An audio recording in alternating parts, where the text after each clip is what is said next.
Hey, thanks for stopping by my neck of the woods. I'm the gig geezer in Wood Lane, and when I'm out there driving, I'm out there to make some money. I want to help you maximize your gig hustle.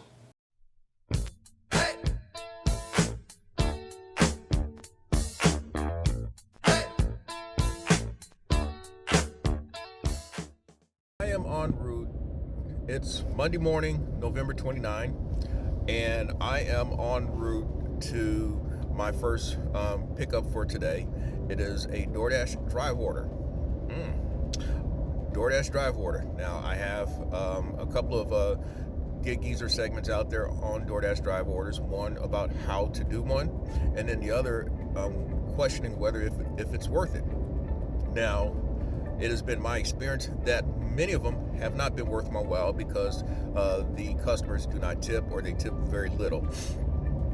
But I also mentioned that there are times where they are worth your while and there are some very nice tips.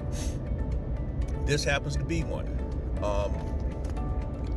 In fact, this came about maybe about an hour ago, less than an hour ago. I happened to just check my phone and went through the apps just to see if there's anything out there, because sometimes that may trigger me to start my day a bit earlier if there's something out there, be it a roadie for the right money or an Instacart for the right money. And in this particular case, there was a drive order for Zoe's restaurant, and the initial amount showing is for $17.95, 22 items, and there's several hundred dollars worth of order items. But the main thing for me was checking out where the order was going. It was not a doctor's office. It was not a dermatology practice. It was not a school. It was a bank. And I've had some good success with bank orders to banks. Typically, if you get a sizable order, banks tend to take care of the person. And pleasant surprise, after I got the prompt about confirming order, eventually the amount that you're going to make, including tip, is going to show up. And this one's showing for $60.89, meaning that there is almost a $43 tip, and that's just quick math, but that's about right. So the tip was over $40. Very nice start to the day. And I mentioned in previous segments of the Gig Geezer that if used right, not so much as being a main source of income, but if it could be used to give you a decent bump to the start of your day, then it is used for the right purposes, I believe. And so that's what's happening. Now, I'm about, maybe 2 minutes away from Zoe's. And so I've got five catering bags with me, and that should be more than enough. And I've got a vehicle that allows for me to put large items in there, even if it's boxes. And so we'll see what happens. This particular Zoe location, they have a lot of catering orders. Sometimes they get overwhelmed, but this is at the start of the day, and it's been my experience that typically the order is ready and waiting on you once you're there. Now, ideally, when you have a catering order, you do want to get there on time. You want to get there within the time range that the app sets. To be marked on time, you need to be at the restaurant within 5 minutes of the actual pickup time. If you show up 10 minutes before pickup time, that's even better. Now, admittedly, I am not the most punctual person, but I will tell you, doing gig work like this has really disciplined me in terms of getting somewhere on time, being somewhere on time. The time element is very much ingrained in me now. And if somebody were to ask me what is my estimated time of arrival, or ETA, I could pretty much give it to you within a minute or two's variance, either ahead, early or late, when I'm going to be there. Now, some of that perhaps too has to do with me knowing my market and all, or where I'm going. Now, I've already gone inside of Zoe, and I've told them that I'm here for the order. They say that it's not yet ready. From what I can tell, they've got like 3 other catering orders right after mine. So they're really humping it in there. She told me that it's going to be another 10 minutes or so before the order is ready. And I got no problem with that at this particular location. But I will say, with another Zoe pickup, oh man, that particular pickup was at a Zoe on the northwest side of town. This is considered the northeast part of town, or northeast part of the Columbia metropolitan area. And this guy's got a catering bag with him. Yeah, he knows what he's doing. Now, see, that's what I'm talking about. This guy came in with a catering bag. He's got his stuff together. I like that. No, see, when I see folks showing up with just themselves, that kind of irks me, because that just tells me that you don't take it seriously.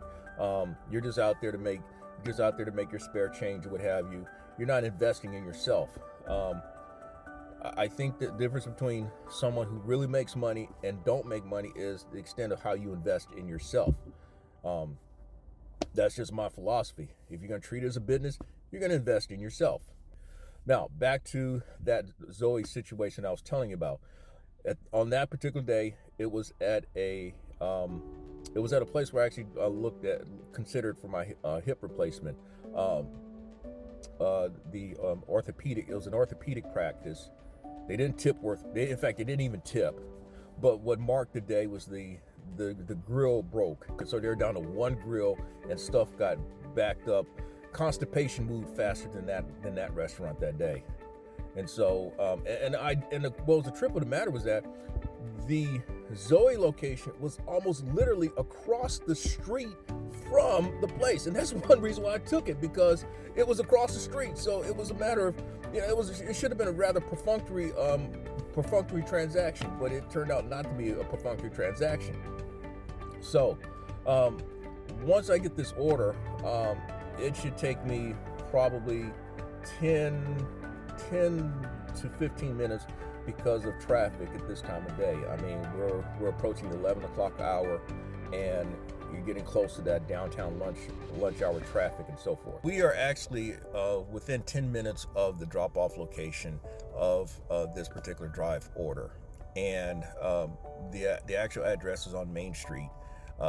What is of note about this particular address, it is a bank building, as I had mentioned earlier, but of historical significance.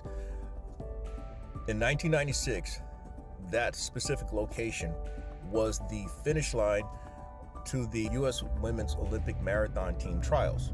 Yes, Columbia hosted the U.S. Women's Marathon Trials for the Atlanta Olympics of that year. And the start line was on Gervais Street, right next to the Capitol. The race went from downtown Columbia into West Columbia, Casey, back into Columbia, into Forest Acres, near Fort Jackson, the training facility here, the Army training facility, and then back into downtown Columbia. And the final moments of the marathon was down Gervais Street. Then they hung a right onto Main Street, and then there was the sprint to the finish.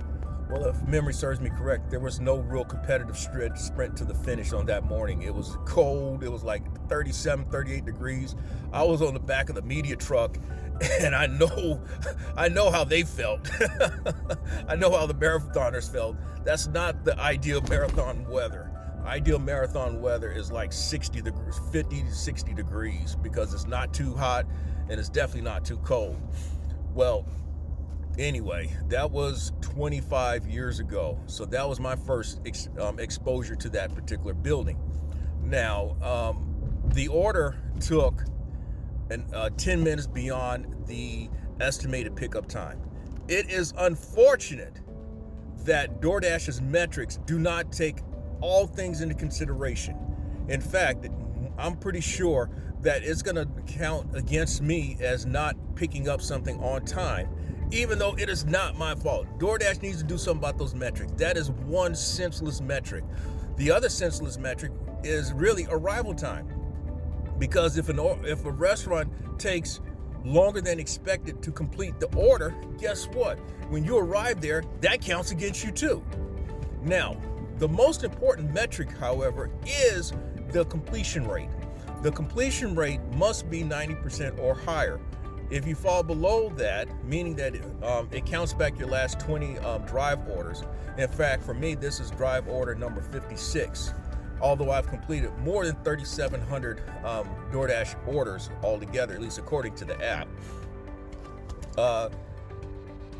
It counts back your last 20 orders. And so you only got 2 orders that you can cancel out of before you may run the risk of deactivation. So you got to keep that in mind if you're doing the drive orders. Now, the good thing about this particular drive order, lastly, and I'm just repeating myself, hopefully I don't do that too much. The fact that this order is paying what it's paying is giving me a nice bump to the start of the day.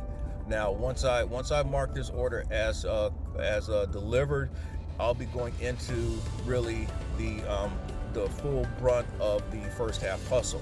Hopefully, it will prove to be a good start to the day. Sometimes, sometimes it doesn't work out that way. The last time I had a good bump to a day like this, some things came up unexpectedly, and it just took me out of that day.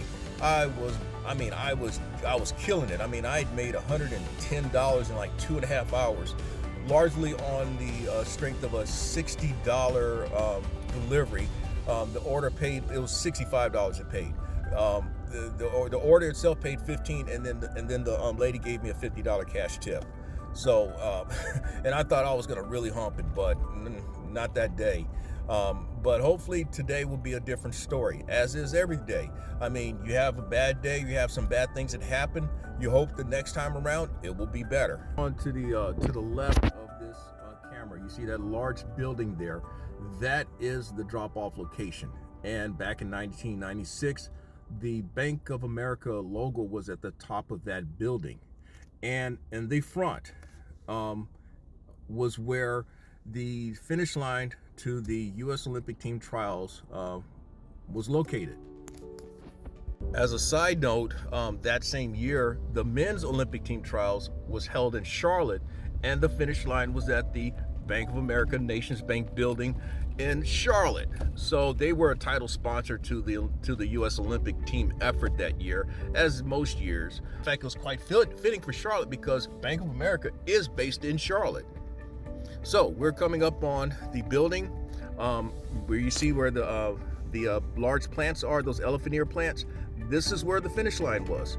And so we hung out right in here as I'm turning left for the runners to come on over and talk to us after the race. There was no formal setup or anything like that, but it's like that when you do certain sports in certain events, and at least when I used to be a newspaper reporter. That turned out to be a rather seamless transfer handoff. I contacted the contact person. She had a colleague to come down with a cart, so I didn't have to go up the elevator with 4 bags, as I've had to do sometimes with some of these orders. As it turned out, I got the $2 on-time arrival incentive. So this order paid $62.89. It paid almost just shy of $45 altogether on top of what it was posted. And I got another catering order from Jason's Deli, which is about 5 to 6 minutes due to traffic here downtown Columbia, 5 to 6 minutes away. And so I got a nice bump to the start of this day. Now that's the way a drive order should work, at least for the most part. And with that, this is another segment of the Gig Geezer. I'm Inwood Lane, and may your hustle continue. Thank you for checking out this segment of the Gig Geezer. If you like the content that's been provided, hey, hit that subscribe button and also give it a thumbs up. And if you have any questions or useful information that you'd like to pass on to the Gig Geezer, I can be reached at giggeezer3.5@gmail.com.